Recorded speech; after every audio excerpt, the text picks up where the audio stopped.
श्री शिव पुराण भाग 2। शिव पुराण के श्रवण से देवराज को शिवलोक की प्राप्ति तथा चंचुला का पाप से भय एवं संसार से वैराग्य। श्री शौनक जी ने कहा, महाभाग सुत जी, आप धन्य हैं, परमार्थ तत्व के ज्ञाता हैं। आपने कृपा करके हम लोगों को यह बड़ी अद्भुत एवं दिव्य कथा सुनाई।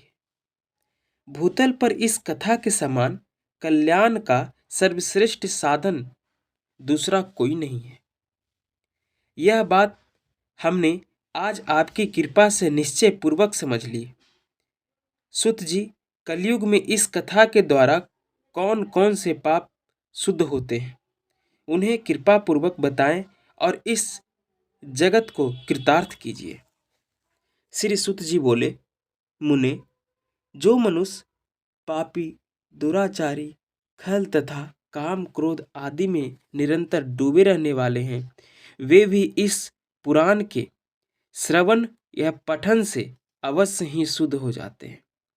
इसी विषय में जानकर मुनि इस प्राचीन इतिहास का उदाहरण दिया करते हैं, जिसके श्रवण मात्र से पापों का पूर्णतया नाश हो जाता है। पहले की बात है, कहीं किरातों के नगर में एक ब्राह्मण रहता था, जो ज्ञान में अत्यंत दुर्बल, दरिद्र, रस बेचने वाला तथा वैदिक धर्म से विमुख था। वह स्नान संध्या आदि कर्म से भ्रष्ट हो गया था और वैश्यावृत्ति में तत्पर रहता था। उसका नाम था देवराज। वह अपने ऊपर विश्वास करने वाले लोगों को ठगा करता था। उसने ब्राह्मणों, क्षत्रियों, वैश्यों, शूद्रों तथा दूसरों को भी अपने बहानों से मारकर उनका धन हड़प लिया था, परंतु उस पाप का थोड़ा सा भी धन कभी धर्म के काम में नहीं लगा था। वह वेश्यागामी तथा सब प्रकार से आचार भ्रष्ट था। एक दिन घूमता घामता वह दैवयोग से प्रतिष्ठानपुर में जा पहुंचा। वहां उसने एक शिवालय देखा, जहां बहुत से साधु महात्मा एकत्र हुए थे। देवराज उस शिवालय में ठहर गया, किंतु वहां उस ब्राह्मण को ज्वर आ गया। उस ज्वर से उसको बड़ी पीड़ा होने लगी। वहां एक ब्राह्मण देवता शिव पुराण की कथा सुना रहे थे। ज्वर में पड़ा हुआ देवराज ब्राह्मण के मुखार बिंद से निकली हुई उस शिव कथा को निरंतर सुनता रहा। 1 मास के बाद वह ज्वर से अत्यंत पीड़ित होकर चल बसा। यमराज के दूत आए और उसे पासों से बांधकर बलपूर्वक यमपुरी ले गए।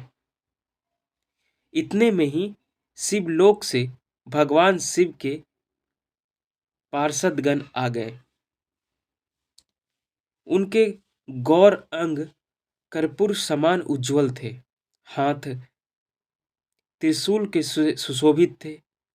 उनको संपूर्ण अंग भस्म से उद्भासित थे और रुद्राक्ष की मालाएं उनके शरीर की शोभा बढ़ा रही थी। वे सब के सब क्रोध पूर्वक यमपुरी गए और यम जी के दूतों को मार पीट कर बारंबार धमकाकर उन्होंने देवराज को उनके चंगुल से छुड़ा लिया और अत्यंत अद्भुत विमान पर बिठाकर जब वे शिवदूत कैलाश जाने को उद्यत हुए, उस समय यमपुरी बड़ा भारी कोलाहल मच गया। उस कोलाहल को सुनकर धर्मराज अपने भवन से बाहर आए और साक्षात दूसरे रुद्र के समान प्रतीत होने वाले उन चारों दूतों को देखकर धर्मज्ञ धर्मराज ने उनका विधि पूर्वक पूजन किया और ज्ञान दृष्टि से देखकर सारा वृत्तांत जान लिया। उन्होंने भय कारण भगवान शिव के उन महात्मा दूतों से कोई बात नहीं पूछी, उल्टे उन सबकी पूजा एवं प्रार्थना की। तत्पश्चात वे शिवदूत कैलाश को चले गए और वहां पहुंचकर उन्होंने उस ब्राह्मण को दया सागर शाम्ब शिव के हाथों में दे दिया।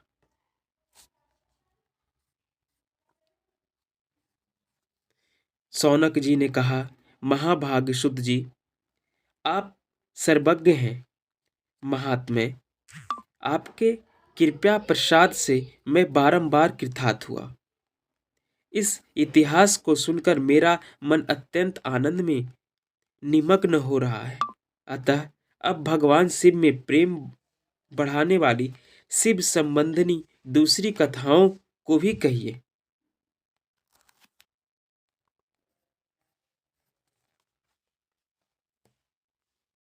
श्री सुत जी बोले, शौनक सुनो, मैं तुम्हारे सामने गोपनीय कथा वस्तु का भी वर्णन करूंगा, क्योंकि तुम शिव भक्त में अग्रगण्य तथा वेद वेदांताओं में श्रेष्ठ हो। समुद्र के निकटवर्ती प्रदेशों में एक बास्कल नामक ग्राम है, जहाँ वैदिक धर्म से विमुख महापापी द्विज निवास करते हैं। वे सब के सब बड़े दुष्ट हैं। उनका मन दूषित विषय भोग में ही लगा रहता है। वे न देवताओं पर विश्वास करते हैं, न भाग्य पर।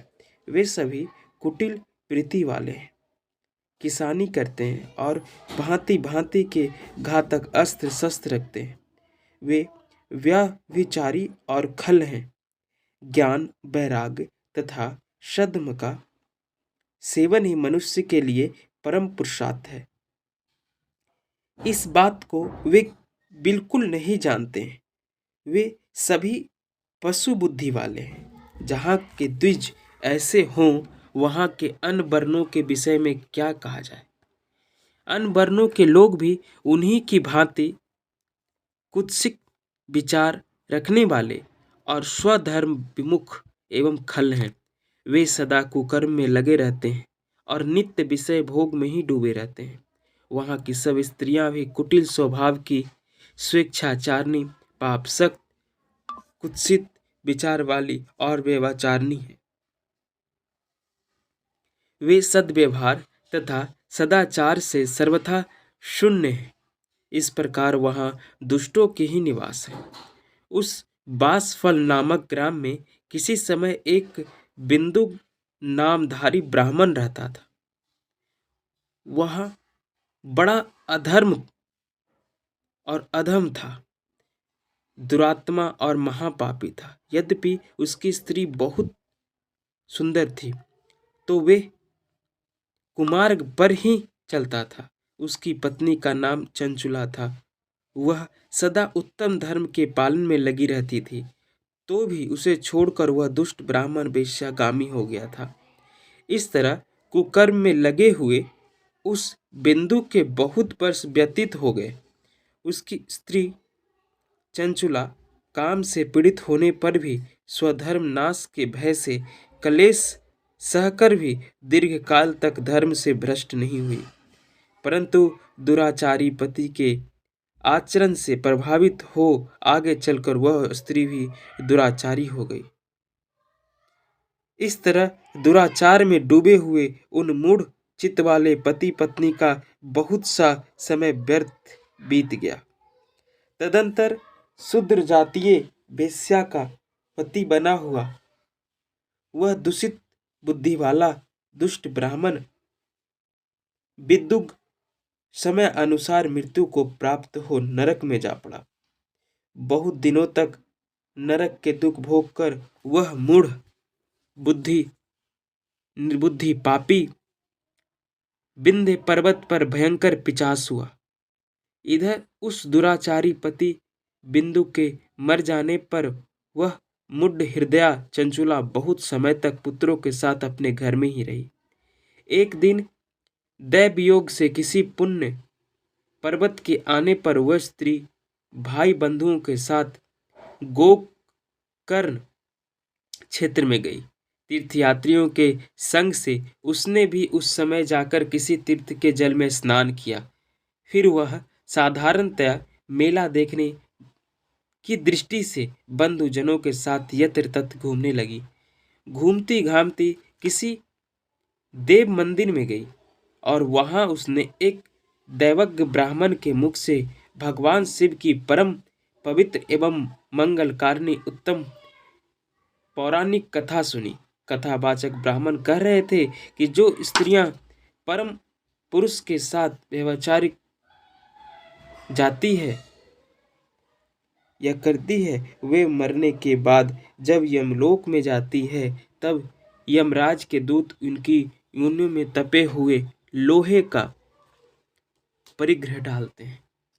और पौराणिक ब्राह्मण के मुख से यह वैराग बढ़ाने वाली कथा सुनकर चंचुला भय से व्याकुल हो वहां कांपने लगी।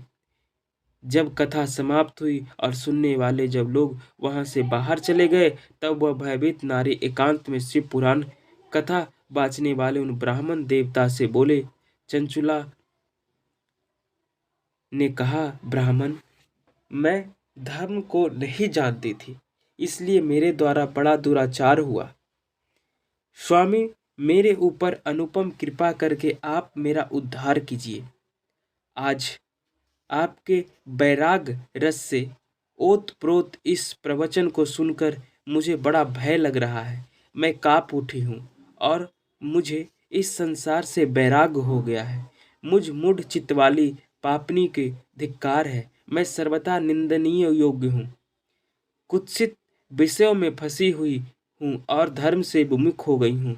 हाय, न जाने किस किस घोर कष्टदायक दुर्गति में मुझे पड़ना पड़ा और पड़ना पड़ेगा। वहाँ कौन बुद्धिमान पुरुष कुमार्ग में मन लगाने वाली मुझ पापनी का साथ देगा। मृत्यु काल में उन भयंकर दूतों को मैं कैसे देखूंगी, जब वे बलपूर्वक मेरे गले में फंदे डालकर मुझे बांधेंगे। तब मैं कैसे धीरज धारण कर सकूंगी।